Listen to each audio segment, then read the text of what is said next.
Here's what I'm looking at in traditional markets and the moves that I'll be planning for this week, or at least at some point in the future. We'll continue on with this series, looking at traditional markets first with SPY futures, and then of course NASDAQ futures, and we'll go over into some of the other individualistic stocks that I did make moves on, or that I'm looking to make moves on, and then of course we'll end it with gold, and then a small amount of Bitcoin here. Again, if you are interested in this series, let me know by just liking the video and maybe subscribing as well, because I'll continue on with this, going onwards and forwards here. I've actually been really enjoying it because I need to prepare for my own, for my own stuff. I'm just letting you know exactly what I'm doing here.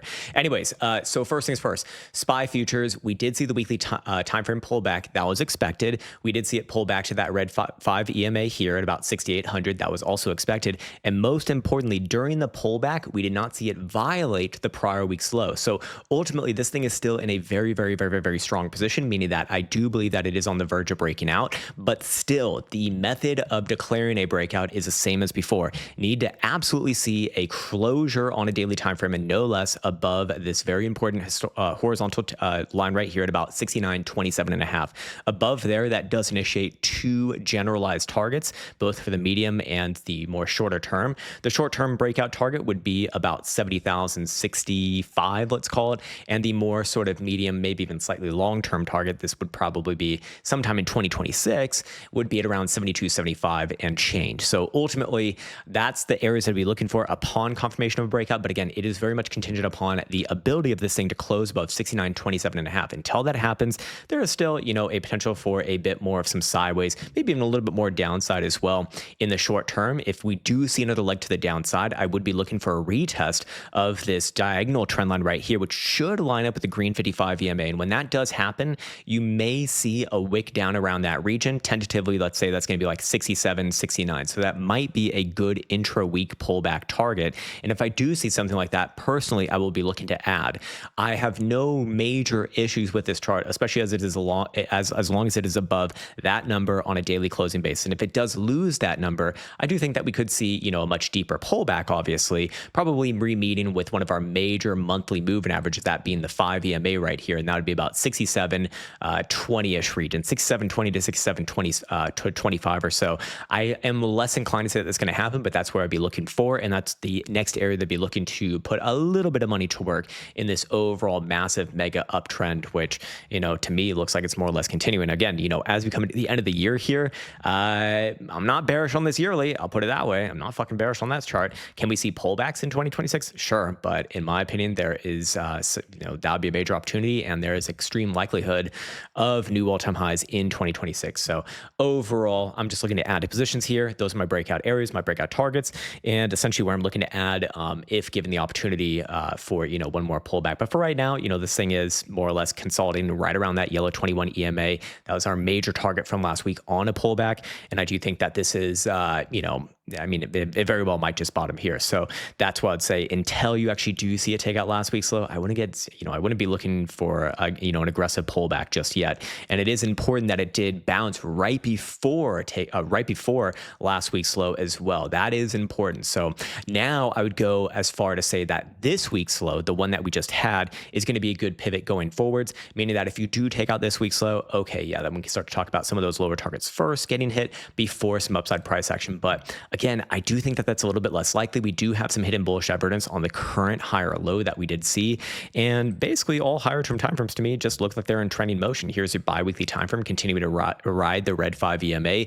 10-day timeframe also kind of getting rid of the noise. I think this one's even better than the 2-week timeframe. You can see it plays very technically here with the red 5 EMA, basing off of that on a closing basis every period, it looks like, on these trending moves. So, if we do see coming into next week a move down very quickly, to retest it, completely fine as well. Although actually I should note this one ends on Monday. So yeah, maybe Monday you get like a slight extension there to remate it. And then from there, I would be looking for another try to the upside, if that's going to be happening. On top of that, we can go ahead and look at NASDAQ futures, and NASDAQ futures a little bit weaker to be fair. But when I see these two indices doing something slightly different, it's always best to go with the bigger of the two. And that's obviously going to be SPY futures. NASDAQ futures, which represents the tech and financial sector, which it's probably more appropriate for Bitcoin if you're interested in that, is still going to take a little bit of a second seat to SPY futures, and just in terms of like just general market direction. SPY is the bigger one. It's the more important one. It's the thing that kind of everything else is measured against. But this also matters as well. And I like to look at it because, well, I'm mostly an investor in technology of some sort. So in this case, we got the same sort of setup right here. Like I said, it's a little bit weaker. It did take out last week's low, but of course, when it took out last week's low, it hit that first initial target, the corrective target, at that green 55 EMA on the daily time frame. So that would have been expected. Again, if we were looking at that in time. Obviously, we didn't do a video intra week here, but we did do one on the week prior. And again, that would be that first area of interest. And then if it wants to correct lower, I'd say the same thing about this as I do about SPY futures. Your next sort of area of interest to the downside is going to be about $24,500. These are the two areas that I'd be looking for on a, as a general sort of, I guess, value point if I want to DC into these things. But ultimately, if we were to make a correlation to the breakout, the confirmed breakout for NASDAQ versus SPY, well, in this case, we could be using the price action pivots indicator, the trend line right here, which is effectively marking off this prior week's high. This would be Tuesday and Wednesday's high, as very much important to the current trend, meaning that if you do see even a move above that region, or especially a closure above that region at this point, then yeah, we're going to see this one follow through. Obviously, at that point, you're probably going to see SPY break out first. So I think it is just easier to watch that one right now because it's likely going to be a first mover, but this one would follow, and I'd imagine it's going to follow strongly if we do see SPY pulling that move. But again, that would be the downside corrective area of interest if it does fall through to the downside. But in my opinion, this one's very likely going to see at least a bounce attempt intra-week here, probably on Monday or Tuesday, back around 24,500. And that doesn't really do anything for it in terms of the greater range. But, if we're going to see a consolidation here and then another try higher, we kind of expect a bounce here, sideways, with maybe another test towards last week's low. And then that try to the upside, again, confirmed with a closure above 25,904.5, according to the price action pivots indicator. Other than that, again, am I bearish on this chart long term? No, this is the way the yearly looks. This is the way the monthly looks. If the monthly wants to reconnect with the red 5 EMA at the mid 24s, I look at that as an opportunity. So I will put a little bit of money to work there. Again, not a tremendous amount because this is, a shorter move. I'm waiting for my LTI to fire off if I want to put in, some big money, some big buys. But I look at that as, a good sort of DCA area for a small nominal amount. Anyways, yes, other than that, I think that kind of takes care of it for traditional markets. Just kind of continue on with this thread. I just want to show, and I want to showcase what I'm doing. And also that, generally, traditional markets is boring, but boring is fucking good. That really is the crux of the, of the message there. Boring equals good. Boring equals very, very good. Some of the other moves that I made this past week in traditional markets were I bought GM, GM, good morning, stock. No, GM, General Motors. This was based off of the all-time high breakout about a week, or I bought it on Monday or two. Yeah, no, it was Monday at 75 or so. So I just bought this one on that first weekly closure above the prior highs. I look at that as a confirmed breakout, and this one followed through nearly immediately with almost a 10% move to the upside.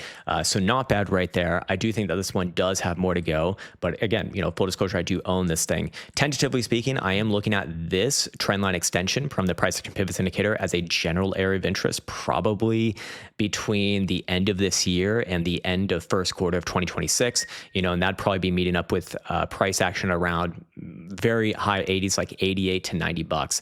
So I do like that. And, personally, I wanted to diversify a little bit because I'm mostly involved in the technology sector, not really involved in the industrial sector. And so I figured this one, amongst charts is looking among the better ones. So I really liked that. Other than that, are there any other moves that I made this week? No, I don't think so. Or actually, no, there was one. I did buy symbol STRF because they do have a dividend coming soon. In order to claim that dividend, I believe you need to own the stock before December 15th. So they pay out a 10% dividend quarterly, and the dividend date to actually get that dividend is you have to, again, just buy it at some point for that quarter and hold it into December 15th, I believe it is. After that, I'm going to dump it. I just want the dividend in this case, and it's a rather large one. And I'm not too worried about capital depreciation here because this one's been pretty steady, to be quite honest with you. In fact, I was a little bit more lucky because I was planning this before, and I did buy again a little bit last week, so that was a little bit lower than where we're at right now. But again, this one does typically actually kind of hold its value into these dividend dates, which is kind of uncharacteristic of dividend stocks. just generally. But yeah, anyways, that's just another small move that I made. What else did I do? I think I didn't really do anything else, to be honest with you. Just looking at my defense technology stocks, continuing to go up and to the right. We like that, of course. Again, another higher low in a series of higher lows. That's always going to be good. Going up to the higher term timeframes, I still like where things are kind of positioned coming into this new year of 2026. So I don't think we're going to see fireworks before the end of this year, 2025. But I do think that, Q1 of 2026 is going to be met with, most of the good stocks making new highs. So that's kind of what I'm looking at right there. Other than that, we're going to check out gold really quickly. Gold trading up to almost new highs. In fact, this one, as we identified intra week here, is not going to be taking the greater pullback that I was hoping for personally. But unfortunately did not get. I was looking at it maybe coming down to about 4,100 and then trying the upside move. Gold came down about 4,167 and then went up. So, at the end of the day, can't be perfect on these ones, but this is looking like it wants to fall through on the breakout. Looking at the weekly time frame, again, this would be the highest weekly closure this thing's ever had ever. Technically speaking, if you do want to confirm the mega breakout for this current formation right here, we need to see a closure really above the prior high of 43.76. If that does happen, there is a technical move to be made because this is, you can call this many different things. I think it's most accurately going to be called a cup and handle right here. But in this case, let me see if I already have an implied target here. Oh, I don't. Okay. Well, in this case, pretty damn simple. We just take the top side of that of that cup to the bottom of the cup and apply that to the handle breakout, which already did confirm a breakout. So this one technically already does have a breakout, and that implied target is to new all-time highs at 44.25. Personally speaking, I do think that the gold rally in terms of time is probably getting close to over, meaning that, I think it's got between 3 to 5 months left to go. But these last 3 to 5 months in this parabolic blow off top are probably going to be the best times of this. So I wouldn't be surprised to see this thing at some point in 2026 get to 5,000, five handle. Does that happen early in 2026? I think so. I think it's going to happen before the end of the first half and probably in the first quarter. But I would be a lot more on guard if and when it does get there. We're already seeing extremes on volatility, the highest levels of volatility we've seen since February of 08, which, on that move, it was actually, I think, a downside move. No, it was the top of this rally before a pretty decent correction. Things did continue onwards and forwards from there. I think that's very possible with gold here. But, for reference, that was a 34% move to the downside. Again, that was the global financial crisis. But even the time before that, when it did have extreme volatility on the monthly, that did produce a more than 25% correction, which is tremendously massive for gold over the course of like a month and a half. So that was pretty damn fast. So if you do see something like that, I think that's going to be a major opportunity, but that's an opportunity to be mindful of in the future, not right now. In fact, looking at Bitcoin versus gold chart, I do think Bitcoin's going to gain a little bit versus gold in the interim here.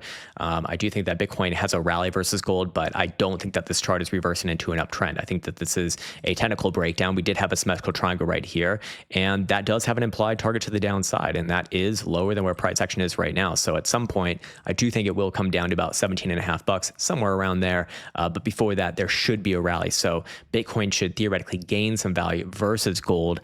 I don't know if it's the next couple months, whatever it is, and then probably plays out the totality of that move, and then we come back to it after that. But other than that, gold is doing what hedges do right now, and Bitcoin is unfortunately not.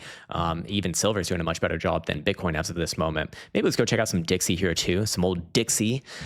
Dixie is on the quarterly looking like it wants to hang on to that 200 simple and the green 55 EMA.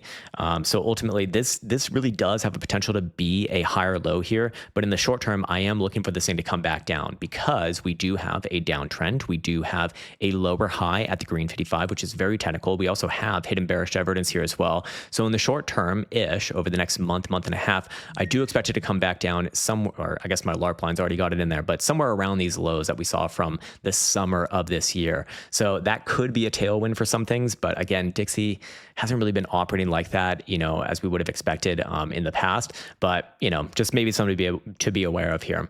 Anyways, other than that, I'm going to take a quick look at Bitcoin. Bitcoin already obviously closed the week on CME, and for CME right here, I am going to be looking at the weekly, and the weekly was a rejection, and ultimately I do think that this next week should have a try to the downside. Do I think Bitcoin's going to break down to new lows below the November lows? Unlikely, for the reasons that I've spoken about many times on this channel now, at least before, like a greater bounce or a revisiting of the median, but once we get the new weekly open, that's going to come down a lot here. I would imagine it's going to come down to about 101, $100,000.